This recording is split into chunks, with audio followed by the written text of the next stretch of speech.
the journey of being crushed into clarity and humility. Now, one only knows the journey of attaining wisdom. The journey is previously understood as being of a harsh reality. But as one is coming towards the ending times of it, as the healing begins within the walk, as the pain of not understanding of why matters of living are transpiring, the thoughts and feelings before harsh journey is now clearly perceived as pleasant. The reward of contentment brings the clarity which most find difficult to understand. What the human being has to accept is, the rewards of living does not come without suffering through some degree of pain for the purpose of evolutionary growth upon the spirit and the mind, for the benefit of knowing the fundamentals of being alive, having to be and therefore becoming from before existing as an entity into a living organism can only be expounded as a miraculous manifestation, as this is and has forever been a sacred creation, but asserted by religion to be of the origin of the God of the religious world. The connection and disconnection of the human family is one of an individual task, as we all are destined to come to know and understand ourselves, as we struggle to understand one another through times of fear, joy, sorrow, and common human relationship. The time of the crushing has forever been committed by the harsh treatment of one to another in this complicated venture of attaining the rewards of contentment within various sections of our internal state, the place inside which is fulfilled of answers giving clarity, and no longer grieving the pains of not understanding of why matters transpire, with time proceeding as it does and must, and of as one is still living within time and its forwards motion. The human being comes to understand that if one fails to have a clear understanding in the present, then there will be trials coming forth to weather through for the sake of one to understand objectively in the present what him or her failed to understand clearly of the past. However, fulfillment in terms of coming to know is the primary recompense for the journey as a whole. Many have come in these times asked, after all of this has been learned, then what else is there in regards to having to know all of these matters conclusively? What now? I have wondered of what else can it be afterwards? What else is it that has to transpire after coming to know this status of perception? And for what reasons are there forthcoming in having the need for having this information individually? One asks of the claimed forthcoming, is there more suffering to understand and to know? Has certain information been given for the sake of clashing against what information is preconditioned to come? I have come to the conclusion in effects of my observation of human relationship that information has never been a device for the creating a oneness of the human family. Information has forever caused divisiveness. So one asks, is accumulating all of this information, even individually for the sake of coming to know that information, knowledge itself, is futile? Was the universe correct when I died for 8 minutes 2014, when it claimed that the mind is better at peace when it is void of any knowledge and only knowing nothing, and yet all living things, surpassing mere knowledge? Has the human family been cursed with knowledge? Was the Bible correct of when God told Adam not to eat from the tree of the knowledge of good and evil? The knowledge of good and evil is obviously a constitution of information which has a dual content, which in nature clashing into one another in terms of perception, as well as one of a contravention possibility, if one does not properly understand all aspects of information which one is trying to express. This explains God's warning of the human being not benefiting from the accumulation of knowledge, as one has to wonder, even with through having accumulated knowledge, of how can this be so? I would have to say, unfortunately, just look at the moral condition of our current society and of how further immoral it is becoming. This is through also this system of expression, as well as music and other venues of human utterance, all of which has in time become perverted and therefore exposing and exploitative. So for what true reasoning is it to have attained all of this knowledge information of God's religious and political constitutions, if the earth abroad has not benefited of these areas of instruction? Has education in fact benefited the human mind? Or has education caused all of what we see this day and all of what we have read through the historical accounts? This is the opening question submitted to you to observe without fear. Is the constitution of the knowledge of good and evil embedded within a time which the Creator morally condemned knowledge because of its immorality? Where did the knowledge of good and evil come from? Did the knowledge of good and evil come from the Creator, whom created all things including information, which is itself considered a sphere of knowledge definition, a unified body or collection of knowledge regarding a specific subject, interest, or otherwise area of expertise possessed by an individual. Genesis 2 verse 17. But of the tree of the knowledge of good and evil, thou shalt not eat of it, for in the day that thou eatest thereof, thou shalt surely die. In spite of many commonly disagreeing of this claim, this implies a history of where and when knowledge was perceived by the Creator as an abomination to accumulate for humanity and therefore obtain. During this time that knowledge was condemned as abominable, was the population human beings, or was the population some other formation of living subjects? Was there any formations at all? However, it is not good to assume anything other than what is practical to ourselves, considering the human factor being the reality of that time. However, as according to the Bible, which implies that God has a tolerance and therefore compassion for the presence of evil, when Lucifer, who was succumbed by the spirit of Satan, instead of destroying Lucifer in his rebellion for his transgressions against God, based obviously upon a law that was established in the heavenly plane, the place of where there was supposed to be total order, and yet obviously without protection from the acts of rebellion from its population. But he, she, or it was spared and then ousted unto this earthly plane of where we also were created to exist, a place of where the earth supplies food, oxygen, and other natural resources which are designed and manifested to preserve, all of which has been situated upon it. This is the reality which is evident. As it is evident, the earth was created for the rebellious ones whom were cast out of heaven. As this preservation by God reveals a compassion for Satan and his student Lucifer, this in harmony reveal of God a tolerance, a compassion, and a will of preservation for evil. As many are afraid or made by religion uncomfortable to question for the sake of investigation, if the knowledge of good and evil is not beneficial for the human family, obviously, then where did this information come from? Who created this sphere of information, which the divine warned Adam to refrain from in the knowledge, according to the Bible?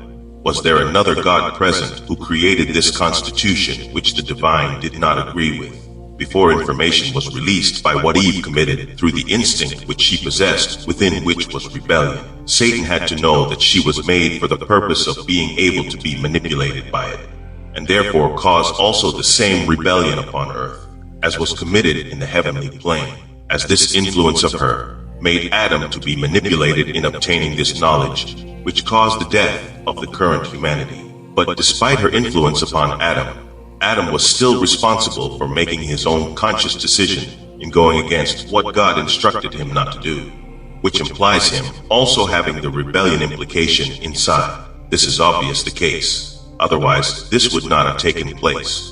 As considering the condition of the planet, this has to be valid either of the Bible, the Quran, or simple observation from the non-religious community who are still able to see and feel that something formidable transpired that created this complicated stay on this earth, despite believing in any organized and established religious doctrine. I would say that all of this was created by the accumulation of information which the human family has forever used for the sake of war, suffering, and in debt, so is giving oneself to religious doctrine, and therefore information, beneficial. The evidence reveals a definable negative.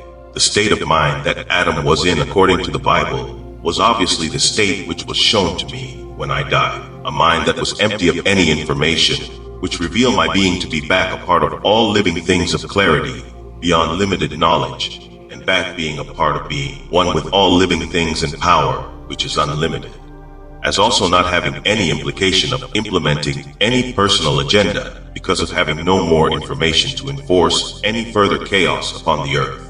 His mind was simply designed to obey without question. Questioning implies having knowledge.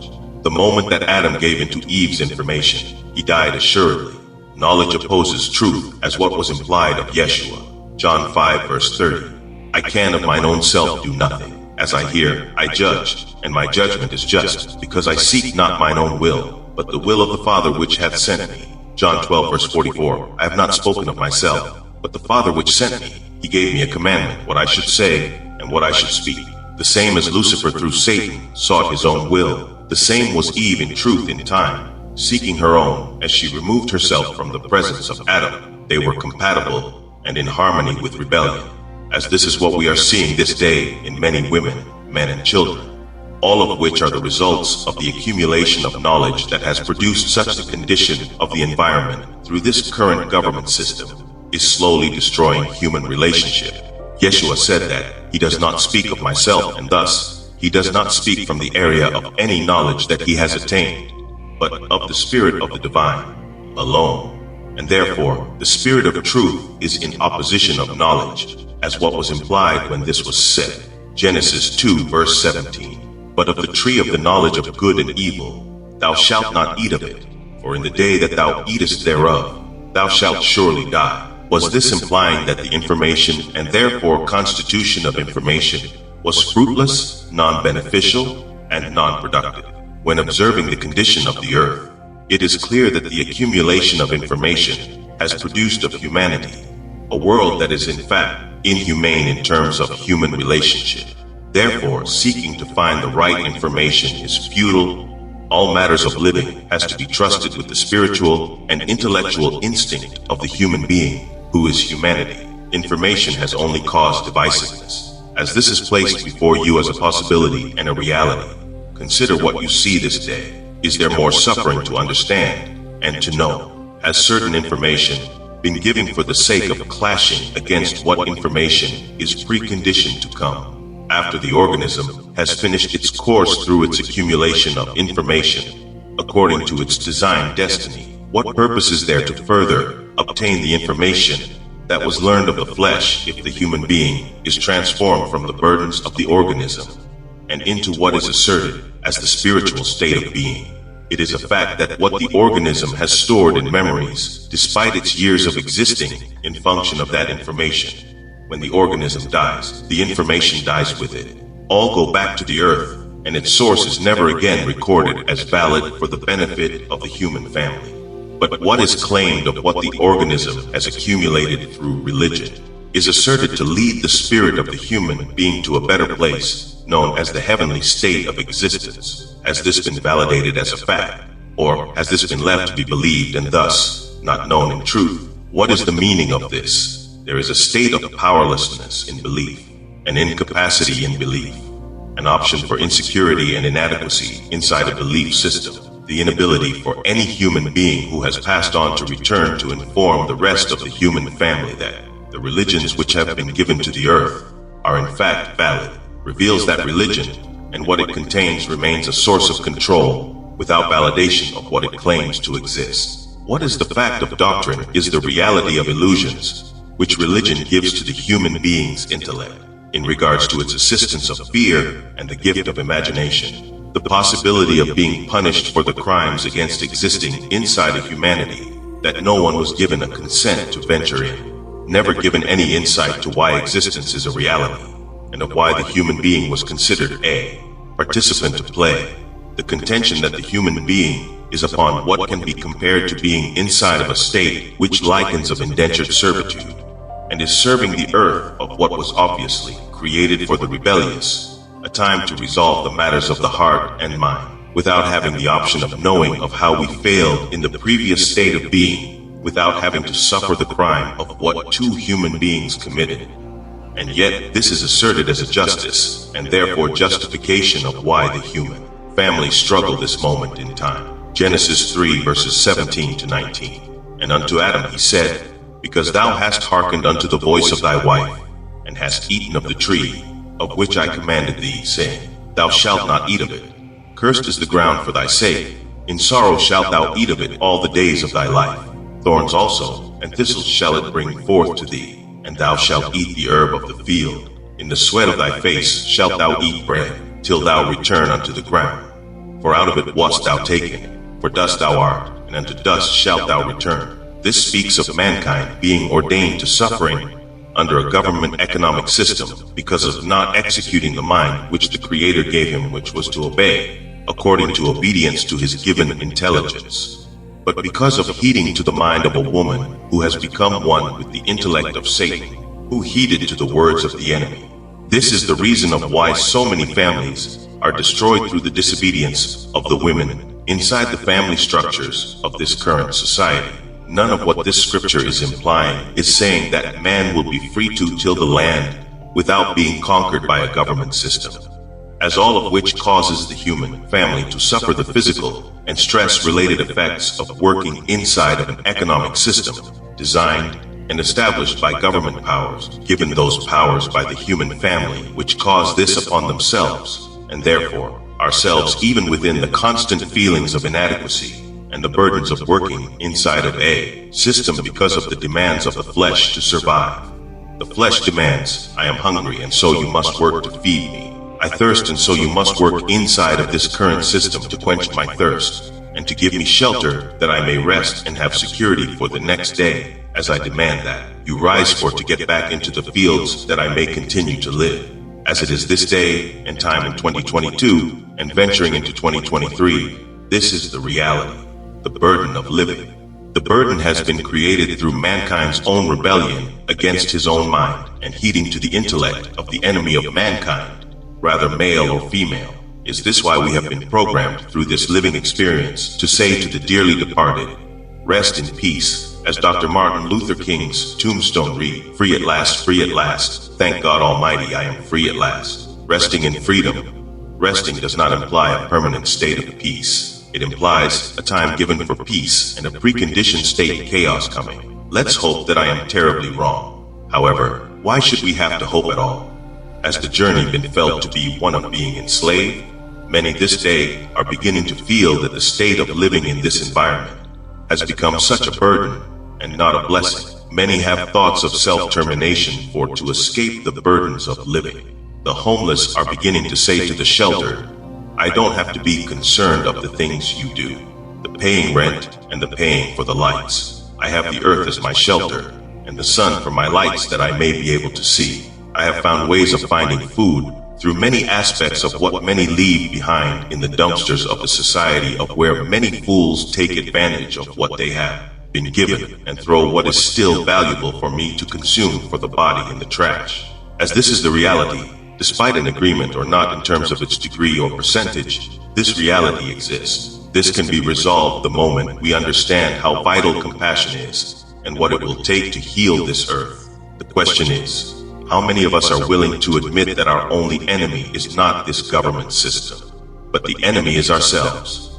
As many are living inside working of this government system, which has for centuries enslaved their own brothers and sisters, and what created the necessity for this current government system, the laws and the commandments, obviously is our rebellion against having the intelligence to execute what is right according to righteousness and intelligence given by the divine, and not what was given to those before us who obviously failed humanity as a whole in effect. Where does this play in the involvement in people who assert that they live for the sake of divinity, who in fact involve themselves inside of a government system, which in fact was ordained to function as a punishment to mankind because of his rebellion against the divine? As the above scripture implies, is the human being's participation in this government system another form of an abomination against mankind?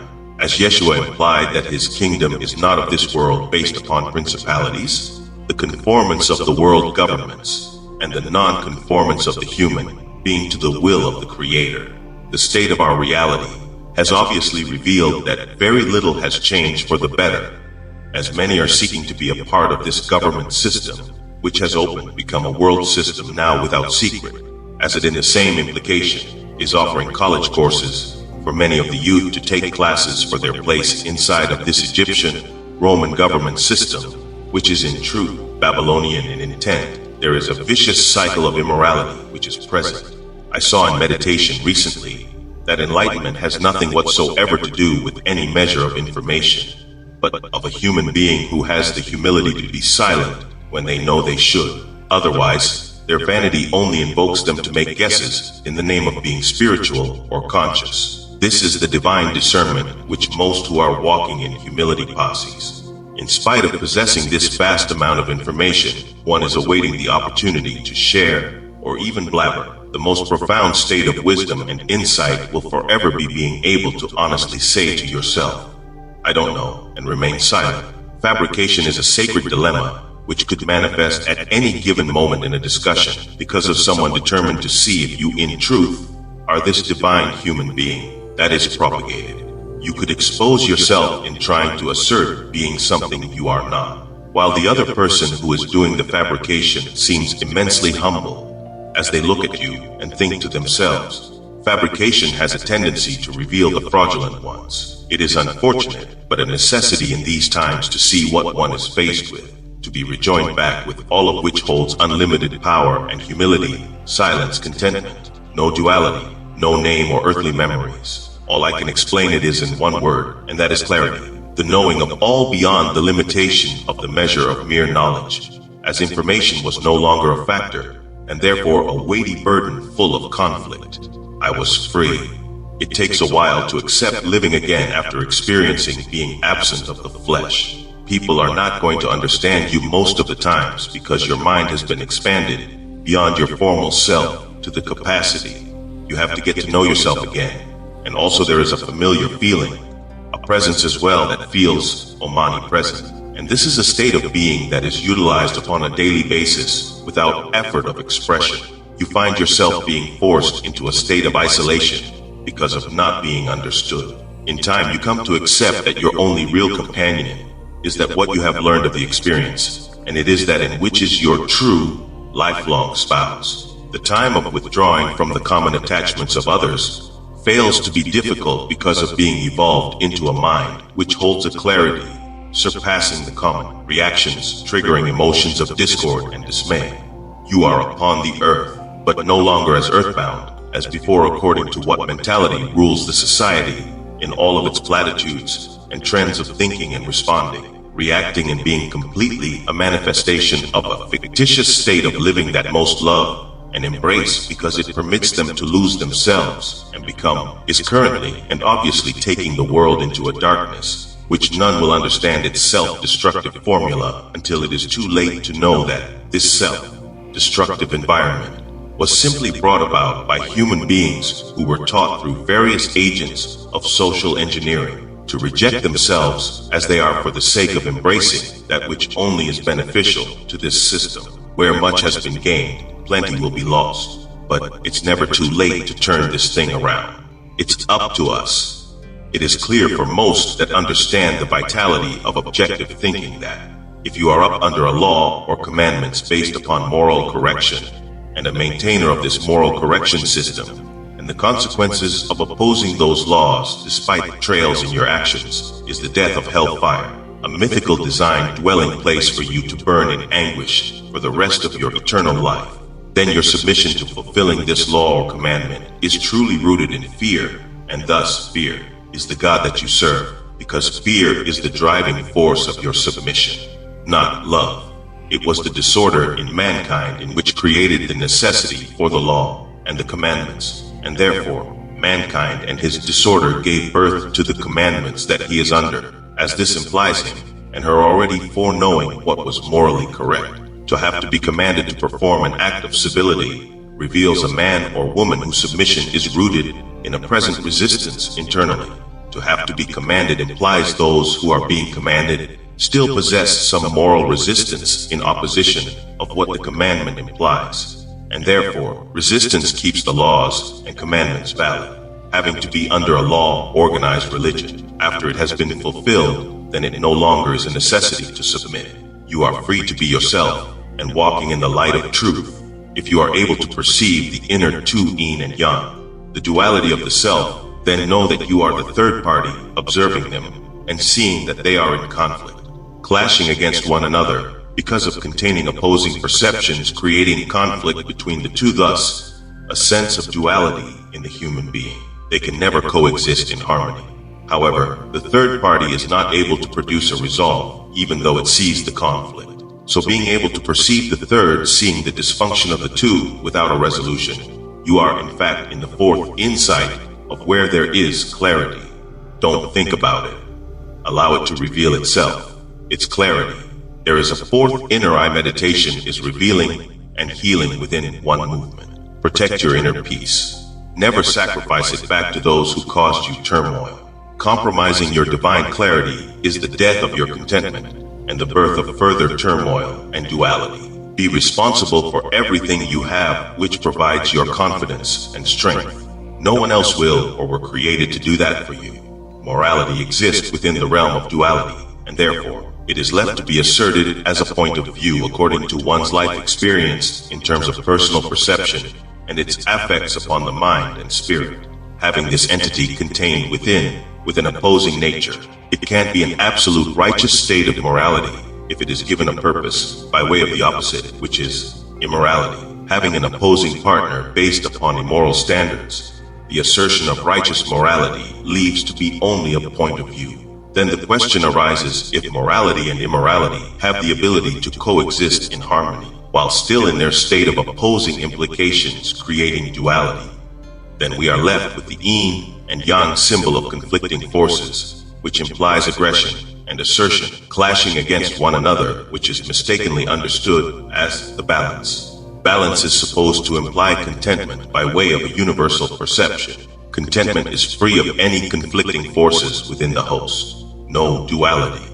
No opposing state of perceptions asserted as beneficial content for harmony. Being able to go within and having the insight to see the duality implies being of the third party in observing conflicting forces and understanding that there is a war of humanity trying to assert itself as being the ultimate perception of good for the sake of the state of goodness. However, if this can be observed as a third party involved in this observation, then we have more than a third state of insight, but a fourth. Consistently is no proof of an honest living based upon a fluent moral state consistently, but in fact reveals of one possessing inside a predisposition to commit the acts that those laws and commandment assert to reject and therefore condemn.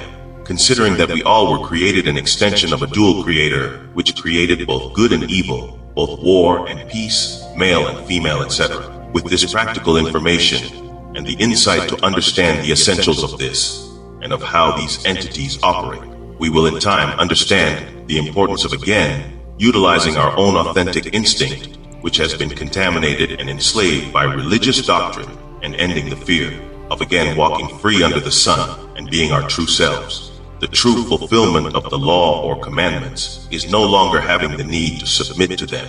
You become again a manifestation of unequivocal morality, despite being contained within this organism or any written by David Anthony Brayboy.